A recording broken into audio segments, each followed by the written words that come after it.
So now let's move on to the next. This one with a compass and a comb. Now we have series of options in it. We have selections, we have transform, we have fill, we have guides, symmetry, draw styles, predictive stroke, import image, perspective guides, text, and time lapse. Now all these tools here are very important tools, because along the line you'll be making use of them. You'll be really making use of them. So now the first one is selection. So okay, let me click on let me off this, and I will still teach you what I just did now. So let me just do something.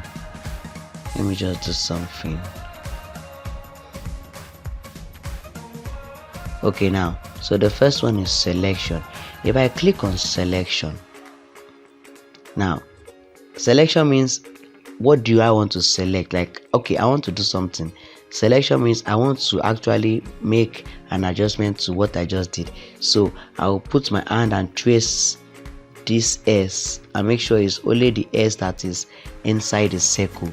So now once I do that, I will go back to the compass and click on transform. If I click on transform, you see that I will only be able to move the S. You can see I can only be able to move the S, and the other letters or the other objects remain stand still. So I bring the S closer like this, then I press OK. Other ways which selection can be used, let me press redo. So now click on it, click on selection, only the S.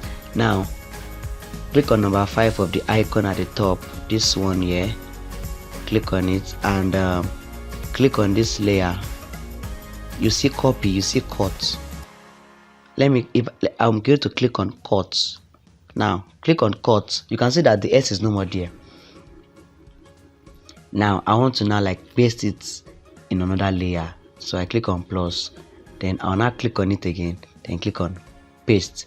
You can see that the S appeared instantly.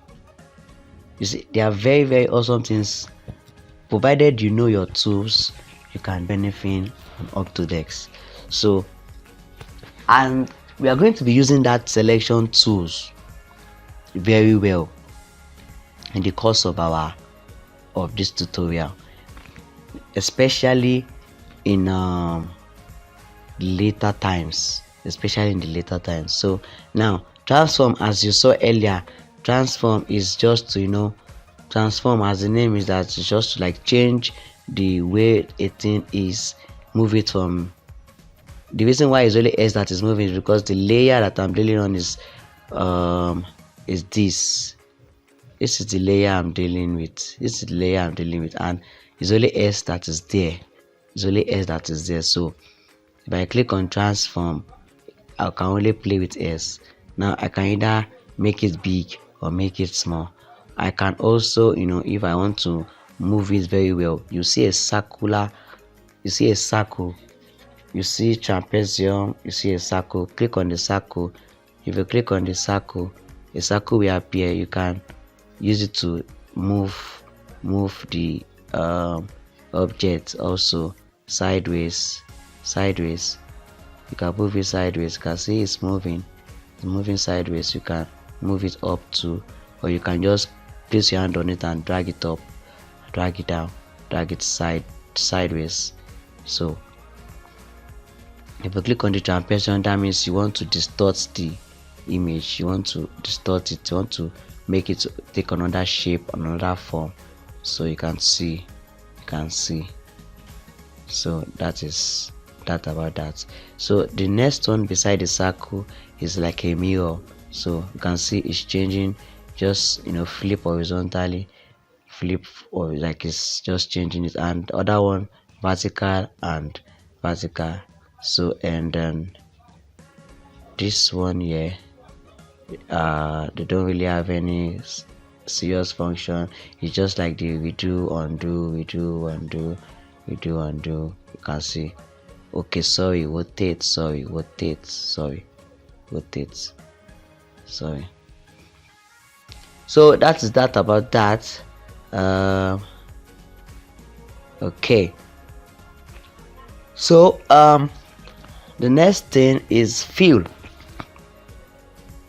Fill. Now, what is fill all about?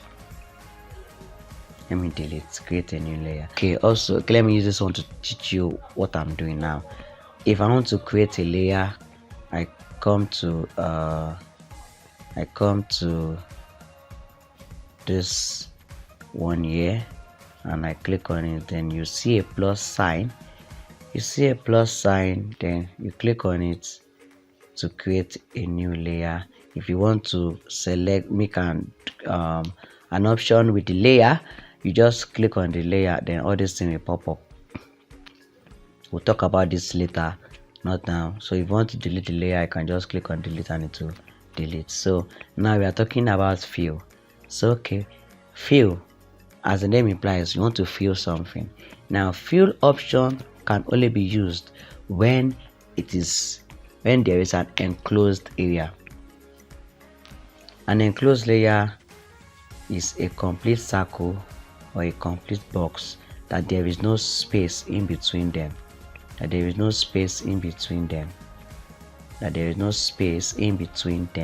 So now if I go and click on the fill option and I select it, you can see that it only fills the area that is enclosed and not the area that is outside. But if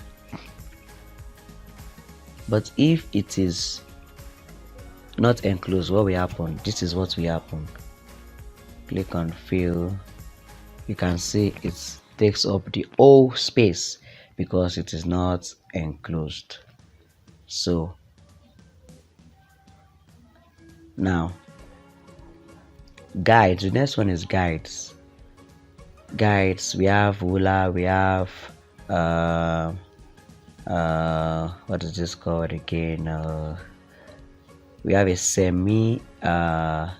It's also a ruler, but you can bend it. You can bend it by playing with the 3 circles that you can see. You can bend it. Then if you want to draw a perfect curve, you just put your hand wherever you want to draw the curve, then check it, and just that is the usefulness of this. So and circle, circle, if you want to create an ellipse, so you just use the 2 options you see to actually create the shape and just draw around it. So that is how that is done. So you can use it to create a perfect circle that you can fill. So that is what that is used for. Delete, create a new layer. The next one is symmetry. Now symmetry means what you are doing to the left, you are also doing it to the right. If I click on this, what I'm doing to the top, I'm doing to the bottom. So if I click on this, you can see that is what is happening there. You can see, just you can see. This is beautiful. So that is just what that is all about. So okay, delete. Draw styles. Now we have 3. You can decide to draw a perfect line, or a circle, or a square, or a rectangle. So that's the function of those. So we have predictive stroke. Predictive stroke is used when you want to actually draw a good curve So like you are predicting that, okay, yes, this is how it's supposed to go. If you want to draw, like if you want to draw the eyes now, so like if I increase it, it will actually make it. You can see that there is changes. You can see it's actually predicting that, okay, this is how it's supposed to be, not the other way around. You can see, you can see, you can see, you can see, you can see. So that is what predictive stroke is all about. So by the time we are actually drawing something, you understand the usefulness of all these things. Import image, I told you what import image is all about. If you click on it, you want to bring an image from your gallery to Autodesk. So that is what import image is all about. And when you bring it, you need to adjust it either, or you just click on the mark sign. So select. Perspective guides, as the name implies, it guides you on what you want to do. So text, if you want to write a text, just type and write whatever you want to write, and just now you cannot see it because the color of the text is white. So click on the color and change it to red, then you see whatever you are typing.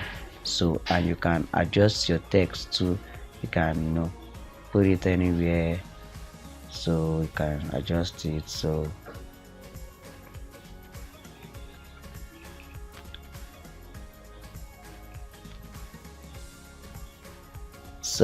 the next thing is time lapse. Now what does time lapse do? Time lapse, as the name implies, just as you are drawing and you want to show people how you did what you are doing, but in a faster form. So time lapse is used. Now you cannot use time lapse to create a tutorial, no, because time lapse is not going to capture your voice. It's not going to capture any sound.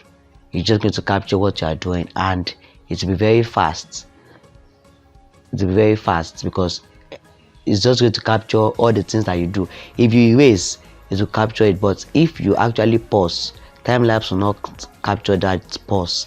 It is when you are performing a duty with the app, that's when time lapse will capture that action. So that's that about that.